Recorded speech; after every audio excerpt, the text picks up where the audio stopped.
வணக்கம். கடவுளை ஆதியில் யார் அறிந்தா?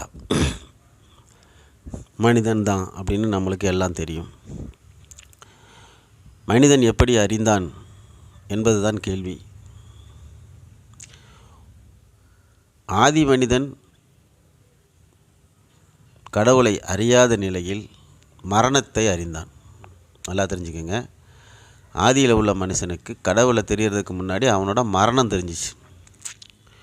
அவன் கண்ணு முன்னாடி வளர்த்த அப்பா அம்மா சாவுறாங்க. அப்போ அந்த மரணத்தை பார்த்து பயந்தான்.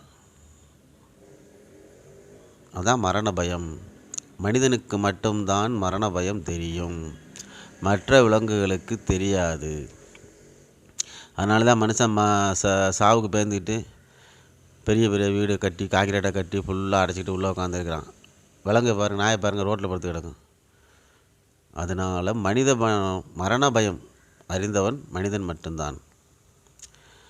அந்த மரண பயத்தில் பார்க்குறான், நல்லா இருந்தாங்களே செத்து போயிட்டாங்களே அப்படின்னு. அப்போ அவன் யோசனை பண்ணி மனிதன் முதலில் தியானிக்க ஆரம்பித்தது மரணத்தை நினைத்து தான். எல்லாருக்கும் இந்த மரணம் வருதே, இதில் இருந்து தப்பிக்க வழி இல்லையா அப்படின்னு அதை நினச்சி மனசு உருகி தியான நிலையை ஆரம்பித்தான். அப்போ இப்படி உருகி அவன் தியானம்னு என்றால் எல்லாரும் இருந்தால் ஒரு அமைதி, ஆழ்ந்த அமைதி. அப்படி வைங்க. அந்த ஆழ்ந்த அமைதியில் அவனுக்குள்ளே ஒரு சில மாற்றம் ஏற்பட்டுச்சு. அப்போது நம்மளுக்குள்ளே நம்மளை அறியாமல் ஏதோ ஒன்று இருக்குது. அதை நினச்சி மறுபடியும் ஆழ்ந்து உட்காந்து மேற்கொள்ள ஆரம்பித்தான் அந்த நிலையை. அப்போ அவனுக்குள்ளே இருந்து வெளிப்பட்டது தான் அந்த ஒரு சக்தி. அந்த சக்தியை நினச்சி பார்த்தான். அப்போ நம்மளுக்கு மீறின ஒரு சக்தி நம்மளுக்குள்ளே இருக்குது அப்படின்னு தெரிஞ்சுக்கிட்டான். மேலும் அதனால் அமர்ந்து தியான நிலையில் ஏற்படும் போது அந்த சக்தி வெளியேறி இன்னொரு சக்தியை தொடர்பு கொள்றதும் பார்த்தான்.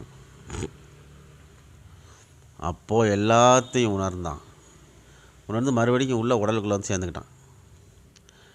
அப்போது அவன் கண்டது மரணத்தை நாம் வென்றிடலாம், அந்த மரணத்தில் இருந்து நாம் தப்பிச்சுக்கிடலாம் அப்படிங்கிறத உணர்ந்தான். அப்படி உணர்ந்தவன் தான் ஞானியாகி சித்தனாகி அவன் உணர்ந்ததை எழுதி பக்கத்தில் உள்ளவங்கள்ட்ட சொல்லி அப்படி கொஞ்சம் கொஞ்சமாக பயின்று வந்தது தான் இந்த யோக கலை.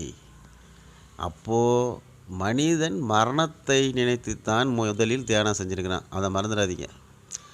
இப்போவும் நாம் மரணத்தை நினைத்து தியானம் பண்ணால் மிக விரைவில் நாம் எட்டிய இலக்கை அடையலாம். இதுதான் உண்மை. மரண பயத்தில் ஏற்பட்ட அனுபவம்தான் கடவுளை காட்டியது. நன்றி.